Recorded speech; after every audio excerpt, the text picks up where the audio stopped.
Assalamualaikum warahmatullahi wabarakatuh.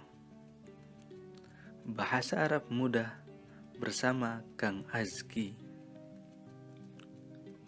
Teman-teman sekalian, pada kesempatan kali ini kita akan mempelajari tentang al-qasr dan at-takrar. Al-qasr artinya pemfokusan. Maksudnya adalah upaya penonjolan, penegasan, atau penekanan pada salah satu unsur atau bagian kalimat yang dipentingkan. Teman-teman sekalian, adapun uslubul qasr terbagi menjadi 3. Yang pertama, al-qasr bitaqdim, yang artinya al-qasr yang dilakukan dengan penempatan pada awal kalimat. Yang kedua, al-qasr bidomiril fasl, yang artinya al-qasr yang dilakukan dengan memakai kata ganti pemisah. Dan yang ketiga, al-qasr bil adawat, yang artinya al-qasr dilakukan dengan menggunakan alat fokus.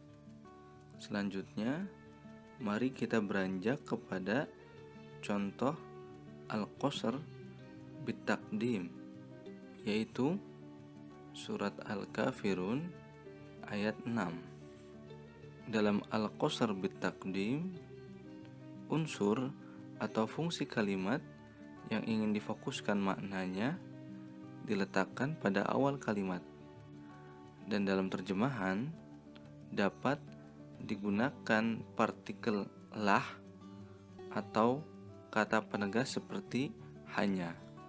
Selanjutnya, al-qasr bidomiril fasl, yaitu surat Al-Kautsar ayat 2 dan 3. Adapun maksud al-qasr bidomiril fasl yaitu meletakkan domir atau kata ganti di antara mubtada dan khobar yang ma'rifat yang diawali dengan alif lam. Hal tersebut digunakan untuk memberikan pemokusan pada mubtada. Selanjutnya, kita beranjak kepada contoh al-qasr bil adawat, yaitu pada surat Ali Imran ayat 144. Perlu diperhatikan bahwa adawat dalam al-qasr yaitu menggunakan huruf nafi yang terdiri dari la atau ma atau in, yang selanjutnya dilengkapi dengan illa. Adapun yang perlu diperhatikan bahwa dalam uslub al-qasr bin nafi wa illa, unsur atau fungsi kalimat yang difokuskan maknanya terletak pada akhir kalimat, yaitu tegasnya setelah illa. Teman-teman sekalian, selanjutnya kita akan membahas tentang at-takrar.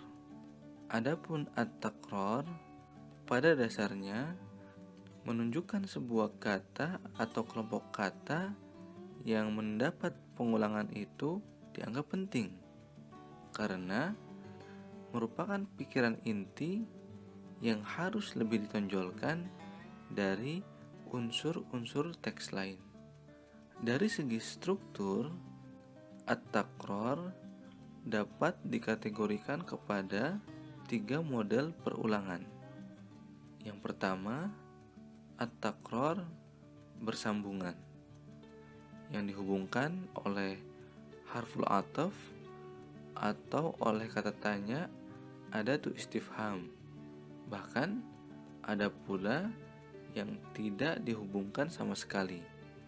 Adapun yang kedua, at-takrar tidak bersambungan. Dan adapun yang ketiga, at-takrar pengulangan unsur pertama suatu jumlah. Selanjutnya, mari kita beranjak kepada contoh at-takror. Yang pertama, contoh at-takror bersambungan pada surat Al-Qari'ah ayat 1 sampai 3. Adapun perulangan dalam ayat tersebut menggunakan penghubung ma istifham. Sedangkan 3 kali perulangan kata Al-Qari'ah dimaksudkan sebagai penegasan bakal datangnya hari kiamat yang dahsyat. Selanjutnya, kita beranjak kepada at-takror tidak bersambungan, yaitu pada surat At-Taghabun ayat 12. Pada ayat tersebut terdapat perulangan kata wa ati'u terpisah oleh objek atau maf'ul bih. Jika kita melihat konteks kalimat setelahnya, kata wa ati'u perlu mendapat perulangan. Kenapa?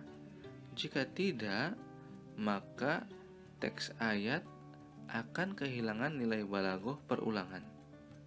Selanjutnya, contoh yang ketiga, contoh dari at-takror, pengulangan unsur pertama suatu jumlah, yaitu surat An-Nahl ayat 119. Silahkan diperhatikan. Jika kata Rabbaka sebagai mubtada atau sebagai isim inna tidak diulang, maka kesatuan atau hubungannya dengan khobar, yaitu kata la ghafurur rahim, bisa menjadi tidak jelas atau kabur karena mubtada khobar tersebut dipisahkan oleh kata-kata tambahan yang banyak.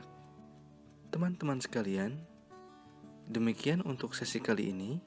Semoga bermanfaat. Sampai berjumpa pada sesi selanjutnya. Wassalamualaikum warahmatullahi wabarakatuh.